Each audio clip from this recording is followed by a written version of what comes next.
Hola, buenas tardes, yo soy David Pérez Vega y este es mi canal literario Bienvenido Bob. Hoy quería hablar de este libro, de El orden de la Ley, del escritor peruano Gustavo Faverón, nacido en Lima en 1966. Yo de Gustavo Faverón había leído sus dos novelas, que son estas, El Anticuario, publicadas en España por la editorial Candaya de Cataluña. Esta la leí en 2015, que era una especie de investigación policial sobre un asesinato. Me gustó, me pareció una novela notable, pero me gustó mucho más esta que leí en 2018, Vivir Abajo, perdón, la leí en 2019. Vivir Abajo me parece una de las grandes novelas latinoamericanas de los últimos años, que tiene una ambición similar a la de las grandes novelas del boom.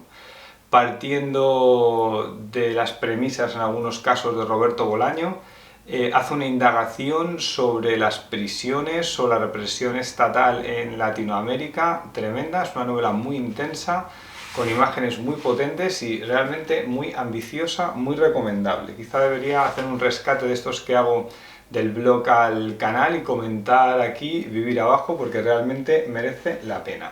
Sé que Faverón está escribiendo otra novela bastante extensa, que tiene 5 partes y que va a aparecer en Candaya en octubre de 2022, pero y antes ha publicado este libro, que es un ensayo, en diciembre de 2021, El orden de la Ley. O sea, la premisa es bastante curiosa. En este libro, que tiene más de 300 páginas, Faverón lo que se propone es analizar el cuento de Borges, El Aleph, que yo lo tengo en la última edición en este libro de MC, de las obras completas, y aquí ese cuento ocupa 11 páginas. Entonces Faverón coge un cuento de 11 páginas de Borges y lo analiza en unas 340. Lógicamente no solo analiza el cuento de Borges, sino que analiza el contexto histórico, analiza la obra en general de Borges. Este es un libro para amantes de Borges, o así más generalmente para amantes de la literatura, porque amar a Borges y amar la literatura es prácticamente lo mismo. Bien. Este libro sobre el orden de la ley, lógicamente es muy recomendable, por no decir necesario, releer el cuento de la ley. O sea, para leer este libro, El orden de la ley, hay que coger primero el cuento de Borges y volver a leerlo, volver a empaparte de Borges, que además es un cuento maravilloso, la primera frase es estupenda, y todo el cuento en general es estupendo, pero ya en la primera frase entras en el universo este cadencioso de frases largas de Borges y es estupendo, sobre el recuerdo, el olvido, etc. Y una vez que te has empapado del cuento, pues ya te pones con El orden de la Ley. Vale, El Aleph, el cuento de Borges, se publicó en 1945 en la revista Sur y está escrito más o menos entre febrero del 45 y septiembre del 45. Entonces es una época convulsa en el mundo y todos los acontecimientos que ocurren ahí, te va a decir Faverón, que los incorpora Borges al texto. Y lo que va a hacer es analizarlo para descubrir el contexto y sus claves compositivas. Leo literalmente. Sobre lo que pasa, he dicho septiembre, pero en realidad es entre febrero y agosto del 45. Dice, en enero el ejército soviético había liberado Auschwitz. En febrero los aliados bombardearon Dresde. En abril Mussolini fue ejecutado y Hitler se suicidó. En mayo capituló Alemania. Entre junio y julio los aliados se dividieron en Europa Central y Europa del Este. En agosto, 2 bombas atómicas aniquilaron Hiroshima y Nagasaki. En septiembre, Borges entregó El Aleph a la imprenta para el número de ese mes de la revista Sur, en la misma semana en que terminó la guerra. Esto lo cuenta Faverón en las páginas 18-19 del libro. Y te viene a decir, y sostiene la tesis, de que todos estos acontecimientos históricos los ha introducido Borges en el libro de una forma más explícita o más oculta. Otra cosa que nos dice Faverón es que ha podido observar el manuscrito original del texto, donde prácticamente para cada frase está escrito a mano. Borges va haciendo una alternativa por arriba y por abajo, como si hiciera un jardín de senderos que se van bifurcando, y a veces elige una rama, a veces elige otra, para lo que va a ir al texto definitivo. También nos va a hablar de la relación que mantenía Borges con su novia de entonces, que se llamaba Estela Canto, y de su miedo al sexo. De hecho, nos dice Faverón que el Aleph, el cuento, funciona en torno a la idea de la depravación. Un hecho bastante curioso que me he dado cuenta es que Beatriz Viterbo, la mujer de la que está enamorada, el Borges del cuento, o sea, Faverón hace una distinción entre el Borges escritor y el Borges narrador de ese cuento y lo pone como entrecomillado. Entonces el Borges entrecomillado es el Borges personaje y el Borges sin comillas es el Borges escritor. Entonces el Borges entrecomillado va a una casa que era la casa de Beatriz Viterbo, una mujer que ha muerto hace unos años y de la que él estaba enamorado. Y va allí de visita como a ver las fotografías, a ver como la casa como si fuera un museo. Y allí se encuentra con su primo, que se llama Carlos Argentino de Aneri. Y cuando Borges, entrecomillado, va a acabar viendo el Aleph en el sótano de la casa y va a descubrir el amor que existía entre estos primos de Aneri y Beatriz Viterbo, nos dice que la primera versión del cuento, en vez de primos, eran hermanos. Entonces, por lo tanto, está descubriendo un incesto. Borges al final le dio miedo poner esto del incesto y al final los puso como primos, pero deja algunas pistas como para que se vea que eran hermanos, como por ejemplo que vivían en la misma casa de niños y que lo explica que son hermanos, porque si fueran primos es probable que no vivieran en la misma casa. Además hay una cita bíblica, por ejemplo, que si la buscas lleva al tema del incesto, aunque Borges lo que hace es citar de dónde saca la cita bíblica, ¿no? Entonces hay como una especie de investigación de Faverón de cómo Borges ha articulado el texto, porque parece que no va nunca puntada sin hilos. También nos habla de la relación del Aleph con el barroco y la acumulación de cosas, como por ejemplo los epígrafes iniciales del cuento. Más asuntos. El Aleph, según Faverón, es un cuento político y al escribirlo se manifiesta contra toda la locura del mundo en el año 1945. Para Borges, nos dice Faverón, el fin del mundo viene representado por el incendio de una biblioteca. Y en el Aleph, que puede representar el mundo, este Aleph va a desaparecer porque Daneri va a vender la casa familiar a unos panaderos y la van a derribar, y con ese derrumbe va a desaparecer posiblemente el Aleph, que simboliza como la posible desaparición del mundo después de las bombas atómicas de Hiroshima y Nagasaki.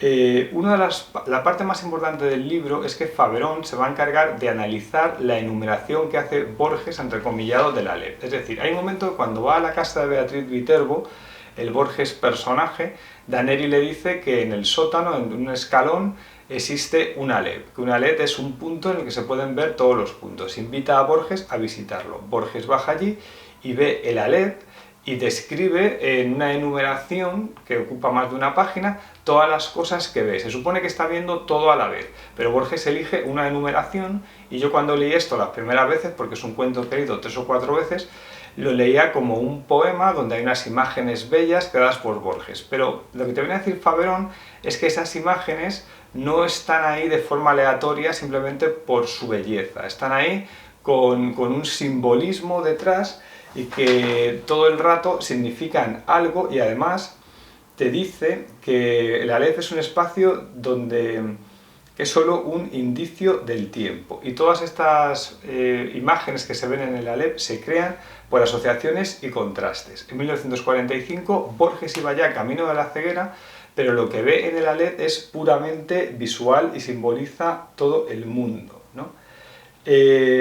Faverón va investigando en estas enumeraciones las ideas que vierte Borges sobre el tiempo, porque hay a veces catedrales, hay relojes famosos, hay la idea de la pirámide que simbolizaba el tiempo para Borges, y lo que va haciendo es dibujar una geografía de lo que enuncia Borges en lo que ve del Aleph. Y entonces va como sobre mapas que aparecen dibujados en el libro, trazando líneas y va haciendo como unas asociaciones que a veces son muy libres, también son divertidas, y hay momentos ya de abstracción donde ya levanta una pirámide sobre el mapa, que la pirámide, el vértice está sobre Buenos Aires, y quizás esto ya a veces uno tiene la sensación de que Faverón se está dejando llevar por la imaginación y quizá está queriendo ver más cosas en el texto de Borges que las que hay. Pero esto no es un demérito del libro, porque realmente resulta muy divertido toda esta indagación, porque es un ensayo, pero en realidad también es un canto a la imaginación y a la creatividad de Borges. Es una invitación a releer la obra de Borges, porque también te dice Faverón que en toda la enumeración que se hace en el Aleph hay, de forma intertextual, se relaciona con otros cuentos de Borges y te va relacionando todas esas frases que dice ahí con otros cuentos de Borges, y realmente Faverón es un erudito que tiene toda la obra de Borges en la cabeza y la sabe unir de una forma impresionante. O sea, Faverón lo que hace como de detective en su libro, un detective que va investigando lo que hay en el Aleph, y ya digo que a veces el lector se sonríe porque no está del todo seguro si las asociaciones son reales o parten de la imaginación de Faverón, pero todo esto siempre es estimulante y el libro se lee como, no sé, como un juego borgiano de investigación sobre la propia literatura, sobre los propios textos. Sería un libro que realmente le hubiera encantado leer a Borges. Es una acumulación barroca de elementos sobre la obra de Borges que, como decía el escritor Javier Moreno en Facebook, es un Aleph, el libro de Faverón, que habla de otro Aleph, que es el de Borges, un infinito que habla de otro infinito. Realmente, si os gusta Borges, este libro es muy estimulante. A mí me han dado ganas de volver a releer la obra de Borges que ya he leído o lo que me falta. Este libro lo he leído creo que 2 veces, el tomo 1. He leído todos los cuentos de Borges, pero me faltan del tomo 2, 3 y 4 los ensayos y algo de la poesía. Y realmente en algún momento tendría que coger estas obras completas de MC y leerlo todo seguido, porque Borges es una literatura en sí mismo, ¿no? Decía Ricardo Piglia que los dos grandes escritores del siglo XX son Frank Kafka y Jorge Luis Borges, y probablemente Piglia tenía razón. El día 13 de enero, el 13 de junio, lunes, se iba a presentar esta novela en Madrid, en la librería Lata Peinada, especializada en literatura latinoamericana. Y los presentadores íbamos a ser Javier Moreno, escritor también de Candaya, y yo. A mí me parecía esto pues un tremendo honor poder presentar el libro de un escritor tan grande como me parece que es Faverón, escritor de Vivir abajo o escritor de El orden de la ley. Faverón tuvo un accidente, se rompió el peroné, si no recuerdo mal, o otro hueso de la pierna, pero creo que era el peroné, y él vive en Estados Unidos, en Maine, donde trabaja en la universidad, y no pudo viajar porque el médico le recomendó reposo, entonces no se ha podido realizar en junio esta presentación.